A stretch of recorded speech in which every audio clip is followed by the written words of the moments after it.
feeling wonderful. All right, questions.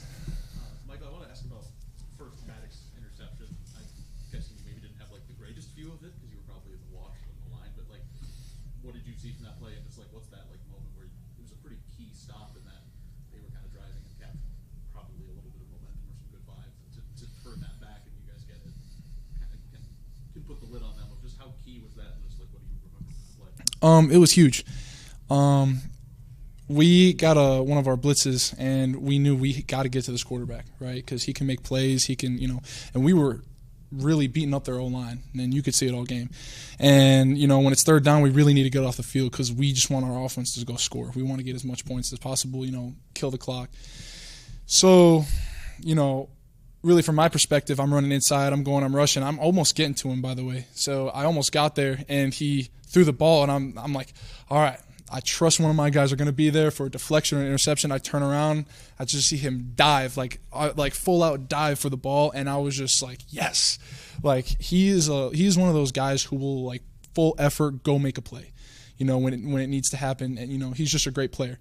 And it's just awesome that we have trust in our DBs to give us time to go to the QB, and that they have trust in us to go get to him to throw bad balls so they can go get interceptions or just pass deflections. So that was really cool to see that. I almost hit him to the ground, so I'm glad I didn't. I'm glad I just hit him and just kind of turned around, and what I'm saying, I saw the interception, but it was just great to see how he caught that and just changed momentum. And we were all so excited for him. Went and celebrated with him, celebrated defense on the sideline, and then just watched our offense go and kill it. So. This felt like it was, it's a rivalry. Obviously, there's some intensity. It's competition. Like it's just an important game in and of itself. It looked like it was really physical, intense. There were few. It's like blocking out of bounds penalties. Was that kind of the vibe on the field? And how do you kind of balance like being intense, like playing with that edge and not spilling over? You just got to be controlled. You really got to be controlled. And there were a lot of times we had to win the emotional battles. And Coach Drink talked about this many times. They're going to come out. They cannot hang with us. And they're going to come out and try anything they can to get in our faces. And we don't punch back, right? And they're the ones to cause the penalties. And then when we get those free yards or, penalties against them, that just helps us even more, right? And we do our talking in between the whistles with the pads, with the way we can do it correctly, right? And so they had a lot of bad, dumb penalties on them today, right? And we were really good to control our temper and control ourselves. I didn't like how 50 hit my linebacker like that. That really made me mad. So when that makes someone mad, you want to go after them, but in the whistles. You're not going to go and start throwing punches. That's just not who we are. So it's really just staying composed. And regardless of who it is, Eastern, Western, Akron, whoever it is, we're going to go play the best we can with good class and good style. So. Second half, EMU scores to make it an 8-point game. Nari said you could kind of feel the momentum creeping into their hands a little bit. Describe the feeling in that moment and tell me how, as a leader, you rallied the team for that momentum change. So the cool thing about our defense is we have a bunch of leaders, right? A lot of guys do look up to JK, Dakota, Haas, and myself and some other guys, but it's really just us as a unit. And we know how we need to fix things and make sure that things don't happen, right? Yeah, they had a drive on us that seemed very like, are they going to score? But the best part about us is that we don't break under pressure like I was talking about. Like, we don't break, especially in the red zone. Like, if anyone gets in the red zone, that's where we become our best, where people think, they're about to score. No, we're not going to let them score. And then when it comes to field goals, we really try our best to knock dudes over so we can get them to either block the field goal or get them to miss. And so it really didn't change much. Yeah, the crowd might have felt, maybe the offense, but we knew in our minds we weren't going to let anything happen. So it's really just, and that helps with momentum because we know we got the momentum already, so we just got to go make a play, do our job, and be the best we can. I wanted to ask too, I know that a big thing on this team is like the family aspect and everything. Obviously everybody likes to win, but just talk to me about what it means to you to win next to your brothers like this. You really talk about family, and I think the biggest thing is really you see the spiritual growth on this team. And ever since I got here in 21, it seemed like a lot of guys, were on that, which is cool. Everyone has their own beliefs. But a lot of guys really have come to me, come to a lot of faithful guys on the team, and we really talk things out.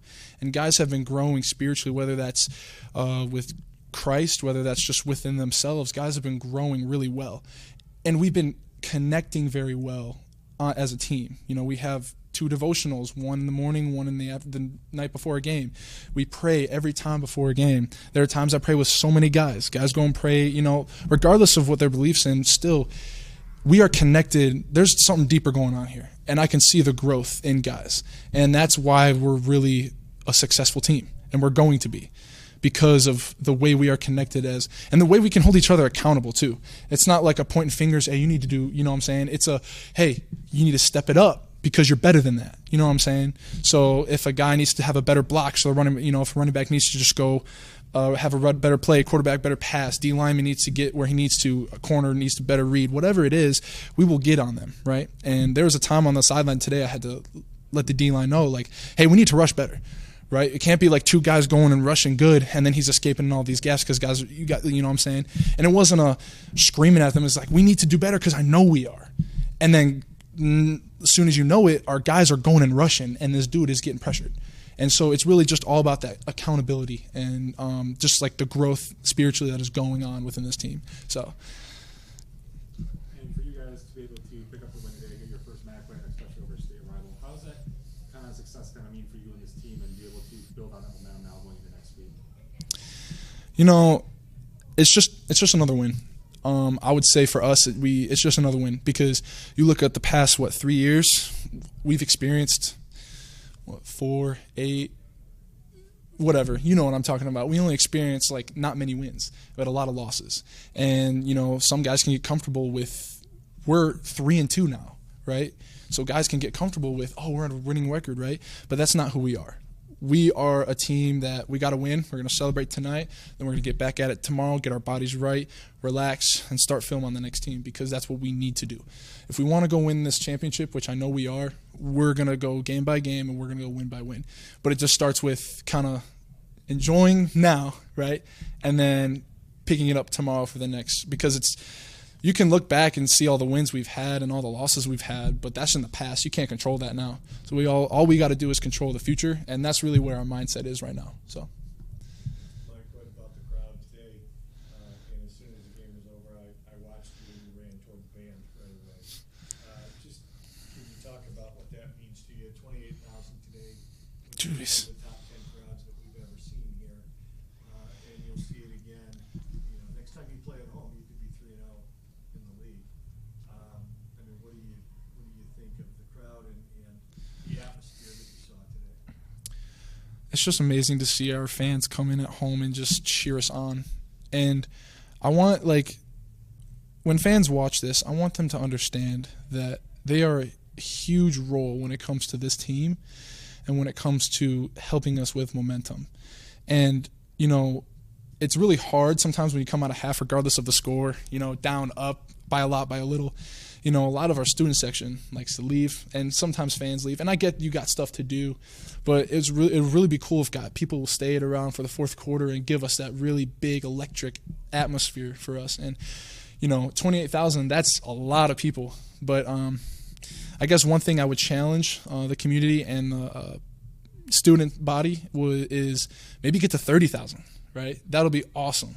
And cheers to them for cheering their butts off, you know, giving us good chance, and just cheering us on and giving us the energy to go out there and go win because, like I said, this university has suffered for 3 years. And this is a new team, and they can expect more wins, and they're going to expect better football. And so that's just, you know, kind of one thing I could give to the crowd. But again, like even with 28,000 today, we had a lot of great voices. We had a lot of great energy, and I'm very excited to see how many people we get. And, you know, we got Western away this year, and really good challenge for them would fill that brown bowl into a maroon bowl. You know what I'm saying? Get a lot there. So, but yeah, no, the fans are great. They're awesome. The way they showed up at the big house was just amazing. Like that was probably one of the most packed big house games I think they talked about. But regardless, like our fans are awesome. They show up regardless, and they cheer us on. So I just want to thank the fans for that. But yeah, it was just great energy. So. Anything else? Okay. Thanks, Michael. Thank you, guys.